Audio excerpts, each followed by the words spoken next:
curriculum, then you're not learning anything new, and you're not going to be able to take something on and bring it to a better job.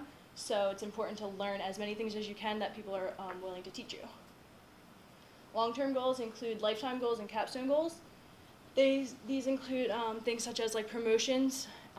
Obviously, you don't get a promotion the first week after you start working. Another important long-term goal is saving for retirement, because retirement is very important.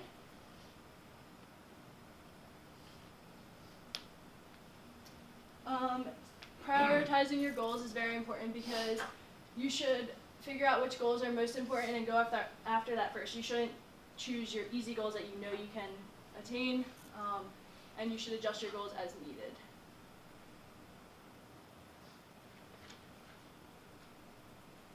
Goal setting and a performance appraisal. The performance appraisal process is basically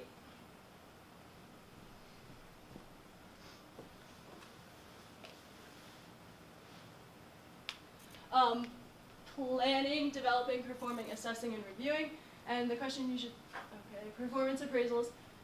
What a performance appraisal is it assesses an employee's job performance and productivity. It provides an avenue for feedback and goal setting, and it allows for employees to be recognized for their contributions.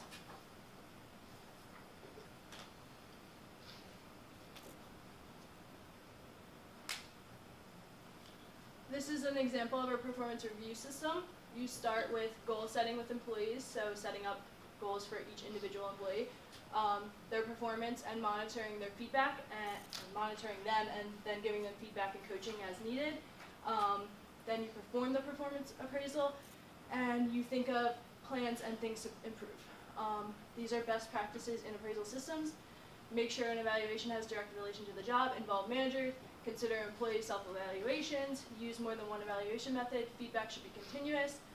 You should train the managers, develop standards for each job to avoid bias, review the evaluations often. This is a succession plan. It allows employees to see how they can continue their career within the organization. It clearly details what employees need to do to achieve career growth without leaving the organization. This is just like one process of succession planning, and it includes identifying, documenting, assessing, transition, and developing. A strategic plan is used to set priorities, strengthen operations, and ensure employees and other stakeholders are working toward their common goals. A strategic plan should be constantly updated and revised, and it should provide tools to determine whether goals are being met. And lastly, it should have measurable goals so that the connection to success is obvious. This is a strategic planning process.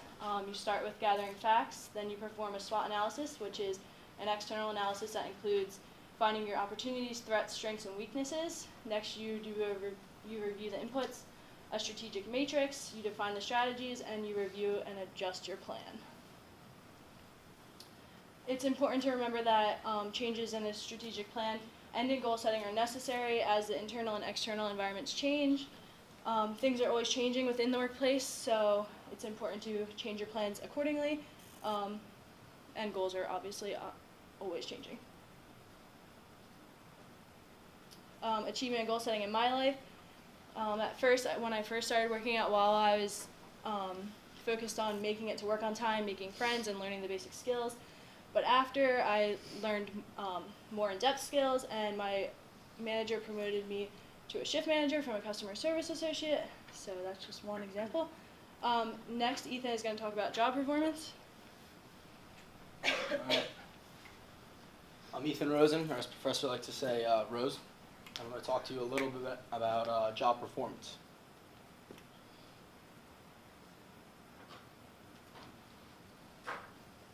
So job performance and its effect.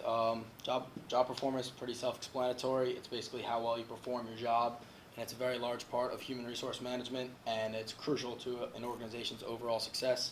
You need to have personal success in order for the organization to succeed.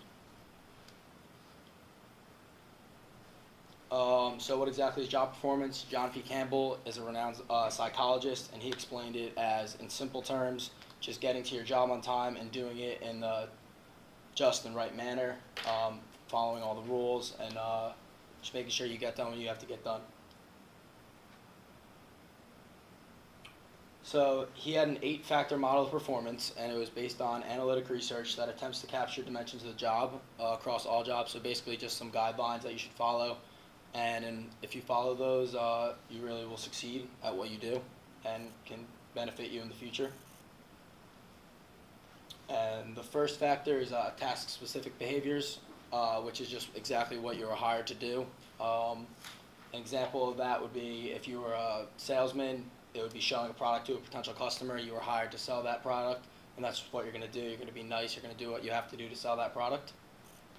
The second one is non-task specific behaviors, which means like other things that you have to do which aren't necessarily part of your job, but can help you to receive promotions and just really set yourself out more than other people. So an example of that as a salesperson would be like training new staff members. You might not be told that you're going to have to do that when you get hired, but if you do that and it's something you can do well, then your employer knows they can trust you in the future. Third is you should be very good at written and oral communication. It's a huge part of business. My dad's been telling me that for years. I hate writing, but you always have to write informally, formally to your bosses, coworkers, whether it's text messages, emails, phone calls. It's very important. And then 4 would be how much effort you actually put in. You have to put in 100% effort at all times, whether it's just your day-to-day routine, filling out paperwork, doing your job, or when something pops up or when your coworker's sick and you really just have to step up to the plate, put in that extra effort to get that job done. 5 is discipline. Know that you can't drink a lot before you have work the next day. You can't be doing drugs before, at work, during work. You can't be late. Just like this dog here not eating this muffin.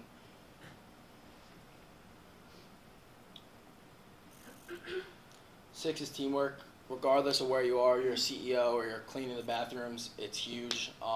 You have to act as a good role model. Just be a coach to everyone, and just give advice to everyone, which will help you to maintain your goals and stay on track.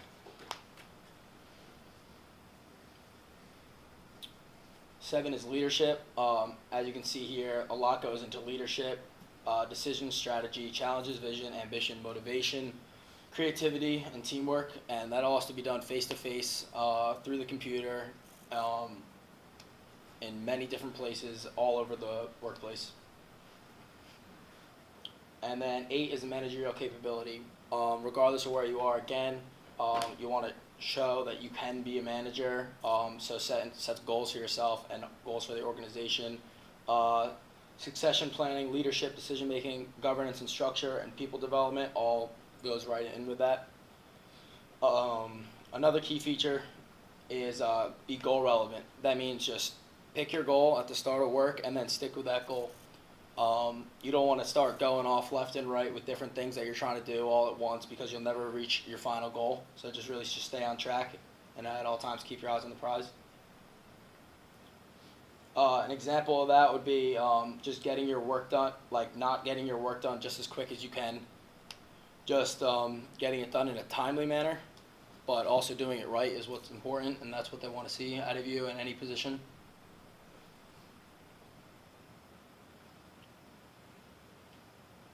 And then keeping your cool is a big one.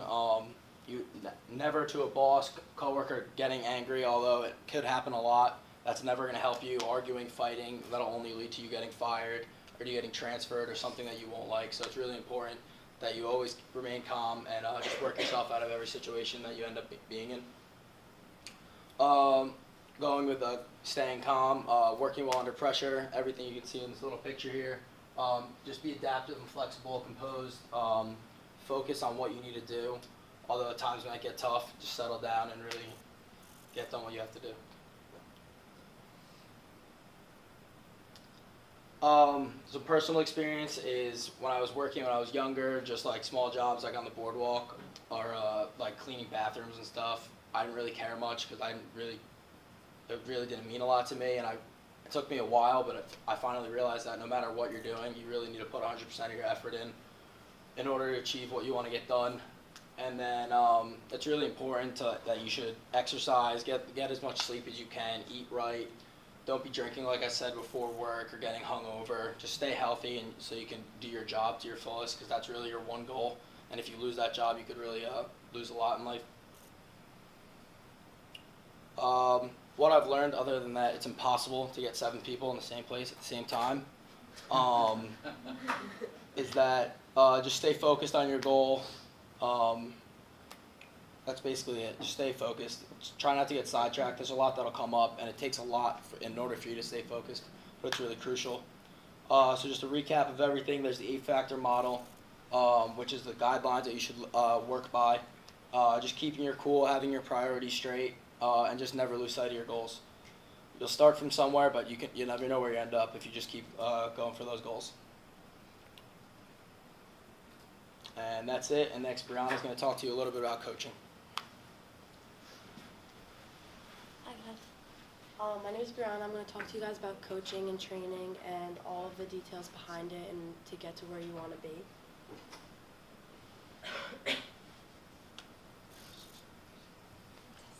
So first, what exactly is coaching? Coaching is a method of directing, instructing, and training a person or a group of people with the aim to achieve some goal or develop specific skills.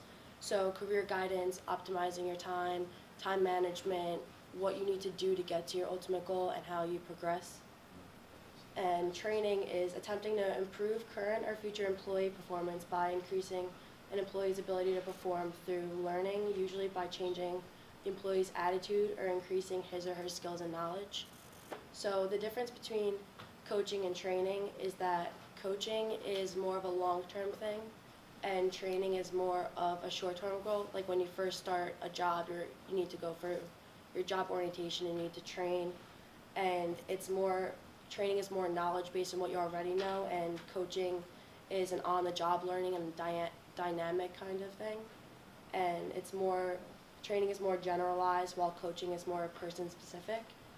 And when you're training, you're most likely to be in groups, and it controls the process and content, and it's direct learning. When coaching is one-on-one, it doesn't own any content, and it's two-way interactions, controlling process through questions. The reasons for training is improving communication, making the workplace more enjoyable, motivating a team, getting everyone to be on the exact same page, and helping identify strengths and weaknesses, because without that, you're not going to know where your problem areas are and what you need to improve on most in order to be successful. The developmental process is one-on-one training, guiding, instructing, observing, modeling, evaluating, and providing corrective actions. So as a coach, you need to address the problem, you need to have a mentor to help you with your support and consulting in order to become successful. The qualities of a good coach is a great listener, asks open questions, clarifies points that need to be made, non-judgmental, challenges beliefs, believes in you, because without any coach believing in you, I don't know how you're supposed to get anywhere, and developing trust and respect. A coach isn't always going to have the exact answers, but they're going to know where to take you, and different people have different needs, so whether someone has special needs or someone has a different cultural background, each person is individualized with coaching, as opposed to training when it's just everyone's doing the same thing.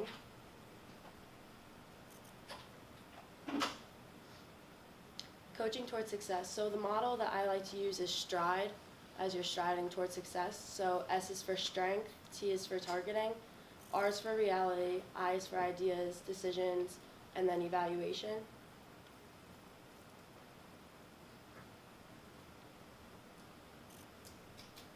So monitoring your progress. With strength, you're going to look at what is going well for you and what isn't working out. This is the point where you need to be open and honest with yourself and reevaluate what you've been doing and what you could do to change it in order to be closer to being successful. And your coach will be there to have a positive mindset and guide you in the right direction.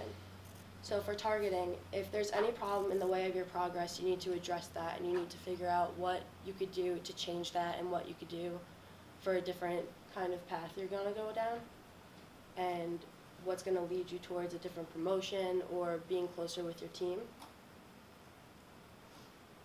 Realizing what the current situation is and what obstacles you're facing. So if, like I said, if you come across an obstacle and you don't know how to overcome it, you need to address that right away and realize this is the problem, I need to go a different way about it. And your coach and along with your team will be there to help guide and support you.